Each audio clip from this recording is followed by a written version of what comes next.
Hello दोस्तों, नमस्कार। Welcome to our YouTube channel Hindi medical classes. तो आज हम आपको बैच 2023 का डिप्लोमा इन लैब टेक्नीशियन का सेकंड पेपर आपको हम सॉल्व कराएंगे। ठीक है, फर्स्ट ईयर का सेकंड पेपर आपको सॉल्व कराएंगे।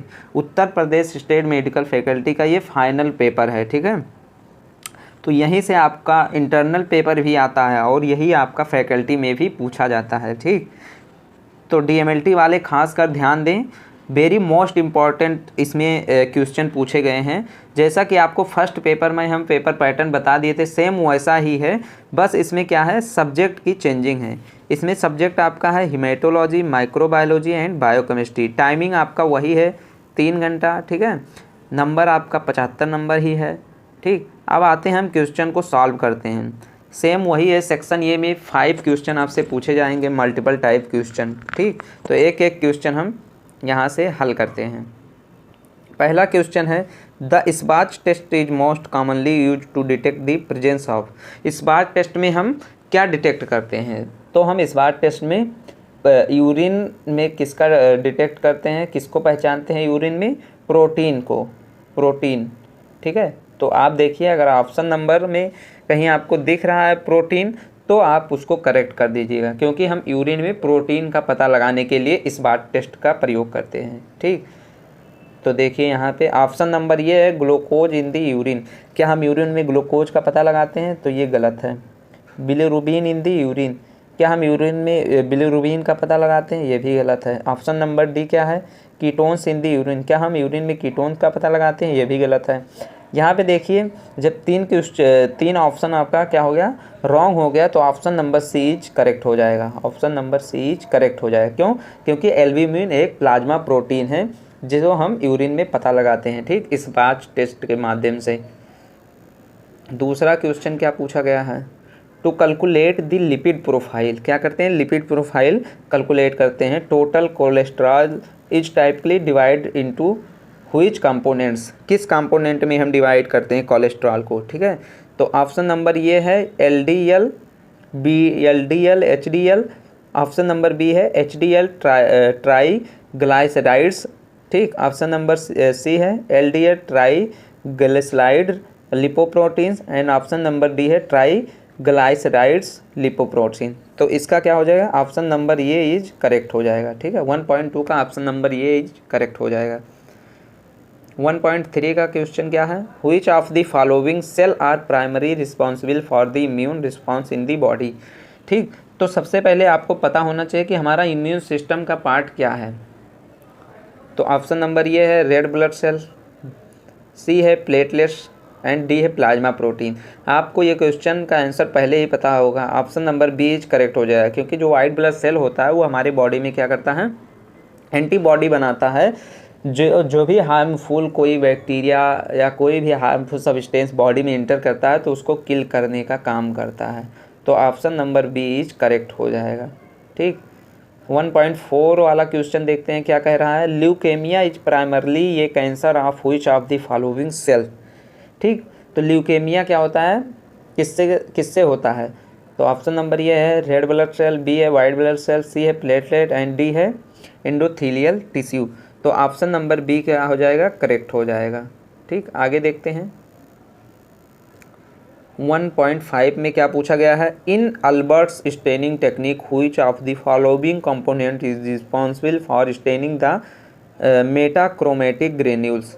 तो ऑप्शन नंबर ये है क्रिस्टल वायलेट, बी है मेथाइलिन ब्लू एंड डी है टॉलोइडिन ब्लू। तो ऑप्शन नंबर सी आपका करेक्ट हो जाएगा। ठीक, आगे देखते हैं सेक्शन 2 में फिलिंग द ब्लैंक क्वेश्चन आएगा। ये भी है आपका 5 क्वेश्चन पूछा जाता है, प्रत्येक क्वेश्चन एक एक नंबर का होता है। ठीक, तो 2.1 का हम देख लेते हैं, माइक्रोस्कोपी से पूछा गया है, the coarse adjustment knob is use for fine focusing of specimen.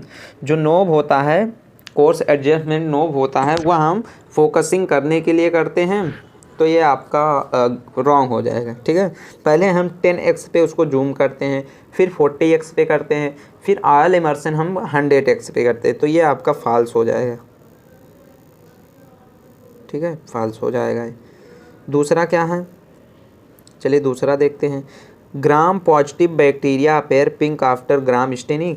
Gram staining करने के बाद जो ग्राम पॉजिटिव बैक्टीरिया होते हैं वो पिंक कलर के होते हैं, तो ये भी आपका फॉल्स हो जाएगा। क्यों? क्योंकि वो पर्पल कलर के होते हैं, बैगनी कलर के हो जाते हैं। जो ग्राम पॉजिटिव बैक्टीरिया हैं वो पर्पल कलर के हो जाते हैं, और जबकि ग्राम निगेटिव बैक्टीरिया पिंक कलर के हो जाते हैं, तो इसलिए ये फॉल्स हो जाएगा। 2.3 का क्वेश्चन क्या है? CSF is produced by the choroid plexuses in the brain. तो ये आपका ट्रू हो जाएगा, क्योंकि जो CSF प्रोड्यूस होता है वह कोरोइड प्लेक्सेस से ही क्या होता है? प्रोड्यूस होता है, तो ये आपका ट्रू हो जाएगा। 2.4 का क्या क्वेश्चन है? Recycling of biomedical waste is a common practice for all types of waste. जो बायोमेडिकल वेस्ट का वो होता है, वेस्ट जितने भी होते हैं, क्या वह सभी रिसाइकिल होते हैं? तो ये आपका फॉल्स हो जाएगा। क्यों? क्योंकि सभी क्या होते हैं? रिसाइकिल नहीं होते हैं। ठीक, बायोमेडिकल वेस्ट आपको अच्छे से पढ़ के जाना है। 2.5 का क्या है? हेलमिन्थीज और parasite warm include round worm, tape warm and flukes. तो ये आपका हो जाएगा ट्रू। ठीक है, जितने भी बच्चे DMLT वाले हैं उनकी जब पैरासाइटो लैब में अगर पोस्टिंग लगती है तो वहाँ आपको हेलमिन्थीज, राउंड वार्म, ये सब आपको पैरासाइट देखने को मिल जाएगा। ठीक, सेक्शन सी में आते हैं, फिल इन द ब्लैंक्स है। 3.1 का पहला क्वेश्चन क्या पूछा गया है? Full form of MCV। MCV का फुल फॉर्म पूछा गया है। ठीक है, MCV का फुल फॉर्म, तो चलिए देख लेते हैं। MCV का जो फुल फॉर्म होता है वह होता है मीन कार्पस्कुलर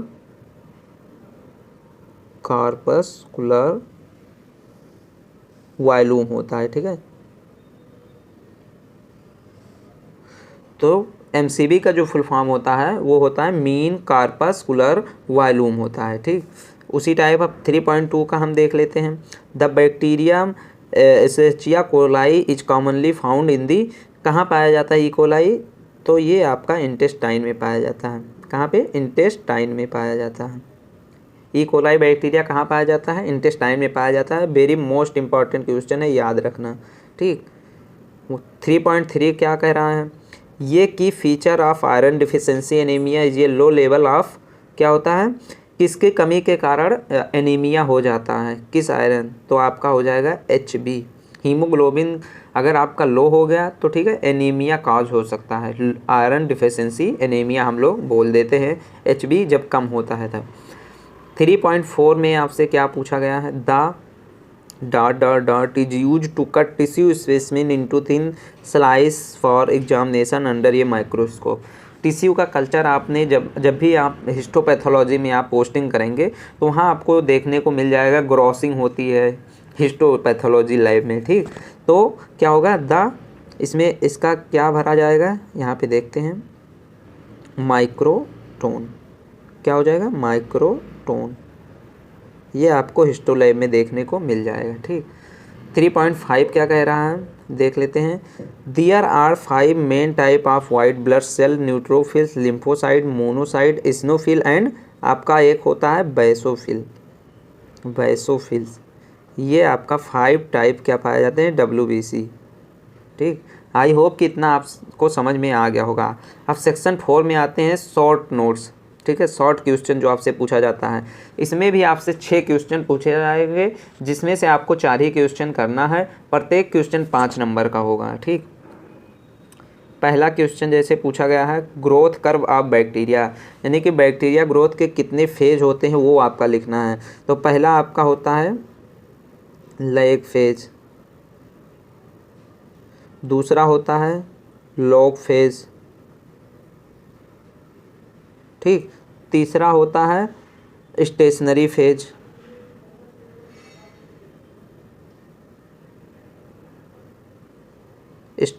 फेज, चौथा आपका होता है डिसलाइन फेज। ठीक है, तो जो लैग फेज में क्या होता है? इसमें कोई ग्रोथ नहीं होती है। और लॉग फेज में क्या होता है? बैक्टीरिया फास्ट डिवाइडेड होते हैं और इनकी काउंट जो है वो बढ़ती है। स्टेशनरी फेज में क्या होता है? इसमें बैक्टीरिया का जो ग्रोथ है वो रुक जाता है और क्या होता है कि पोषक तत्व जो है वो ख़त्म हो जाते हैं। इसलिए इसमें पॉइजनिंग सब्सटेंस बनने लगते हैं। डिसलाइन फेज का मतलब ही आपको इससे डिसलाइन शब्द से ही स्पष्ट हो रहा है कि डिसलाइन फेज में बैक्टीरिया किल होने लगते हैं और इनकी काउंट जो है कम हो जाती है। दूसरा देखते हैं, दूसरा क्या है, पास स्टेनिंग। पास स्टेनिंग यानी कि PAS भी हम कह सकते हैं। तो सबसे पहले हम PAS का फुल फॉर्म समझ लेते हैं कि क्या होता है। फुल फॉर्म ज़रूर याद रखना, पीरियोडिक एसिड। ये आप लिख लो कॉपी में, आपसे फुल फॉर्म ज़रूर पूछा जाता है, ठीक है। ये इसका फुल फॉर्म हो गया पीरियोडिक एसिड शिफ्ट, ठीक है। तो चलिए इसके बारे में थोड़ा सा बता दें कि जो PAS स्टेनिंग होता है यह एक धुंध विशेष रंग विधि है जिसे हम लोग बोलते हैं। इसका यूज किस लिए किया जाता है, कार्बोहाइड्रेट का पता लगाने के लिए किया जाता है। जैसे आपका ग्लाइकोजन हो गया, मोकोप्रोटीन हो गया आदि, हम क्या करते हैं इससे पता लगाते हैं, ठीक। तीसरा आपका क्वेश्चन क्या है, HB एस्टिमेशन। HB एस्टिमेशन क्या है, HB एस्टिमेशन क्या होता है, HB की मात्रा हम काउंट करने के लिए इस मेथड का यूज करते हैं।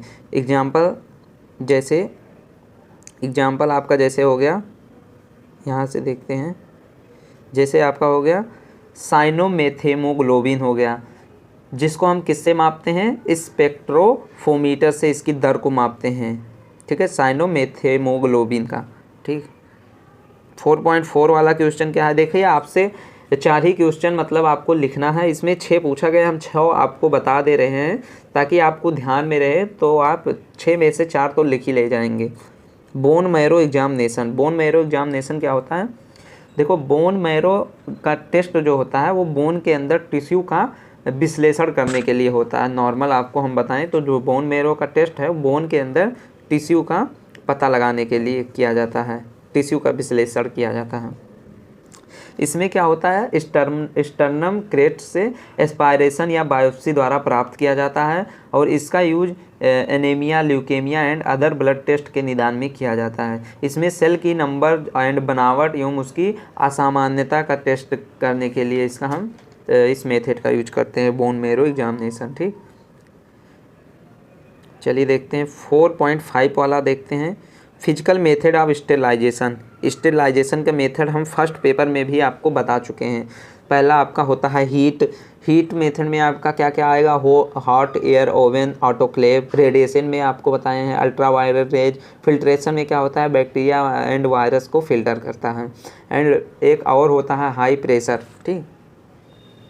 अब जेडन स्टेनिंग वेरी मोस्ट इम्पॉर्टेंट है, टीबी की बैक्टीरिया को पता लगाने के लिए किया जाता है। माइकोबैक्टीरियम ट्यूबरकुलोसिस को पता लगाने के लिए हम जेडन स्टेनिंग करते हैं, ठीक। तो इसका जो प्रोसेस होता है, कार्बन 15 इसमें यूज करते हैं, फिर H2SO4 का हम यूज करते हैं, फिर मेथाइलिन ब्लू यूज करते हैं, ठीक है। तो कार्बन 15 को 5 से 7 मिनट के लिए हम यूज करते हैं, देन इसको हीट करते हैं। फिर H2SO4 को हम यूज करते हैं 2 मिनट के, H2SO4 25% हम 2 मिनट के लिए इसको यूज करते हैं, 2 से 3 मिनट के लिए। मेथाइलिन ब्लू जो काउंटर स्टेन होता है वो बैक्टीरिया को कलर देता है, यही आपका एसिड फास्ट स्टेनिंग भी इसे कहा जाता है, जेडन स्टेनिंग को, ठीक। अब हम आते हैं सेक्शन 5 में, लॉन्ग आंसर टाइप क्वेश्चन, ठीक। लॉन्ग आंसर टाइप क्वेश्चन आपसे पूछा जाता है सेक्शन 5 में। इसमें भी टोटल 6 क्वेश्चन दिए हैं जिसमें से आपको 4 ही करने हैं, प्रत्येक क्वेश्चन 10 नंबर का है। पहला तो क्वेश्चन तो आपसे 5.1 पूछा गया है कि ये EST क्या होता है। ये EST का जो फुल फॉर्म होता है पहले उसको समझ लो, एस्पर्ट्रेट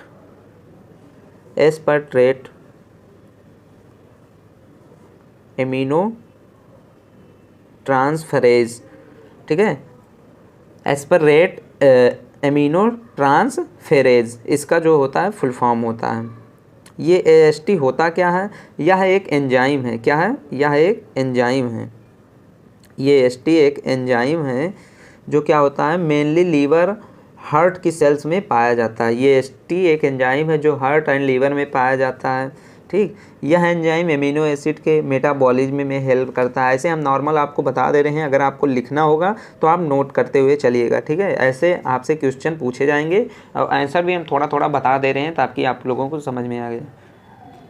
जब लीवर या हार्ट की सेल्स डैमेज हो जाती है तो क्या होता है, ये एस टी में रिलीज हो जाती है।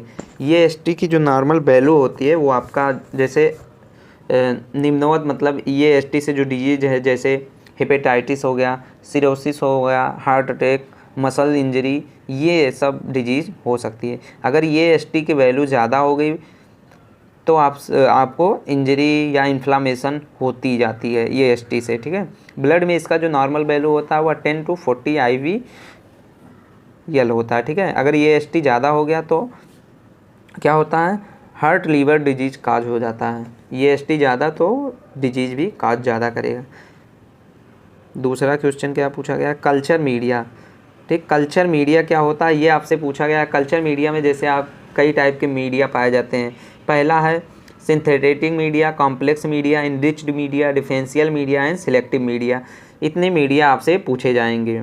यूनिवर्सल प्रिकॉशन क्या है, आपको ये पढ़ा भी चुके हैं कि यूनिवर्सल प्रिकॉशन वह टेक्निक है जिनका पालन हम हेल्थ वर्कर पेशेंट के कांटेक्ट के आने के दौरान इन्फेक्शन के बचाव के लिए करते हैं। जैसे यूनिवर्सल प्रिकॉशन में क्या क्या यूज करना है, हैंड वॉशिंग करना है after patient touching and before patient touching, gloves का यूज करना है, मास्क का, आई प्रोटेक्ट का यूज करना है, ठीक है। नीडल को हमें सही से उसको एडजस्ट करना है। 5.4 वाला क्वेश्चन क्या है, यूरिन एग्जामिनेशन। यूरिन एग्जामिनेशन में हम क्या करते हैं, यूरिन एग्जामिनेशन का यूज हम बॉडी के विभिन्न डिजीज या हेल्थ को निदान में करते हैं, ठीक है। यूटीआई इन्फेक्शन वगैरह को पता लगाने के लिए यूरिन एग्जामिनेशन करते हैं। फिजिकल एग्जामिनेशन में हम क्या इसमें देखेंगे, इसका हम कलर पहचानते हैं, ठीक है। इसका हम वॉल्यूम एंड कलर देखते हैं। केमिकल एग्जामिनेशन में इसमें हम देखते हैं कि कोई प्रोटीन या ग्लूकोज, कीटोन या ब्लड या इसका पीएच मेंटेन है या नहीं, ठीक है। फिर इसको हम माइक्रोस्कोपी करते हैं बैक्टीरिया को देखने के लिए।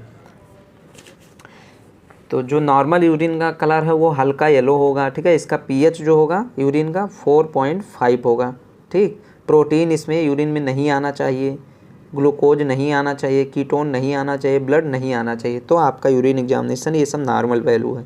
एलएफटी क्या होता है, जिसे हम लोग बोलते हैं, एलएफटी का फुल फॉर्म होता है लीवर फंक्शन टेस्ट। क्या होता है, लीवर फंक्शन टेस्ट, ठीक है। तो एलएफटी एक ब्लड टेस्ट है जिसका यूज लीवर के वर्क का पता करने के लिए हम करते हैं, ठीक है। नॉर्मल वैल्यू आपको हम बता दें, लीवर में जो एलएफटी का टेस्ट होता है उसमें नॉर्मल वैल्यू, जैसे एसजीपीटी आपको देखने को मिल जाएगा रिपोर्ट में। तो एसजीपीटी का जो नॉर्मल वैल्यू होता है 7 से 56 होता है, ठीक। एसजीओटी होता है जो ब्लड में आपका इन्फेक्शन होता है, ठीक। तो ये इसका जो नॉर्मल वैल्यू होता है वह 10 to 40 होता है। ये एलपी का जो वैल्यू होता है वह 30 to 120 होता है। और इसी में आपको बिलीरुबिन भी देखने को मिल जाएगा, बिलीरुबिन, ठीक है। इसका जो नॉर्मल वैल्यू होगा बिलीरुबिन का 0.1 to 1.2 मिलीग्राम पर डेसीलीटर होता है। एल्ब्यूमिन का जो नॉर्मल वैल्यू होता है वो 3.5 to 5 ग्राम पर डेसीलीटर होता है। लास्ट आपका बचा है एक गॉड पॉड मेथड, इसको आप इम्पॉर्टेंट लगा लीजिएगा, इसको आप इम्पॉर्टेंट लगा लीजिए, ठीक। तो गॉड पॉड मेथड में पहले इसका फुल फॉर्म समझ लो, ग्लूकोज ऑक्सीडेज पर ऑक्सीडेज मेथड होता है। गॉड पॉड मेथड का यूज हम ब्लड या यूरिन में ग्लूकोज के लेवल को मापने के लिए करते हैं, ठीक है। इसके जो सिद्धांत हैं क्या हैं, ग्लूकोज ऑक्सीडेज की प्रेजेंट में ग्लूकोज ऑक्सीकृत होकर gluconic acid and hydrogen peroxide बनाते हैं, ठीक है। तो इतना क्वेश्चन आपसे पूछा जाएगा। 6 आपसे लॉन्ग टाइप क्वेश्चन, 6 आपसे शॉर्ट टाइप क्वेश्चन, जिसमें से 4 क्वेश्चन करना है। 5 मल्टीपल टाइप क्वेश्चन, 5 बहुविकल्पीय आता और 5 फिलिंग द ब्लैंक्स एंड 5 आपसे ट्रू फॉल्स पूछा जाएगा, ठीक है। तो आई होप कि इतना क्वेश्चन का आंसर आपको पता चल गया होगा, ठीक। एग्ज़ाम में आपको कोई प्रॉब्लम नहीं होगी, बस जितना पढ़ाए हैं उतना अच्छे से रिवाइज करके जाइएगा, ठीक है। अब इसके आगे हम और भी पेपर सॉल्व कराएंगे। मिलते हैं अगले वीडियो में, तब तक के लिए बाय बाय, टेक।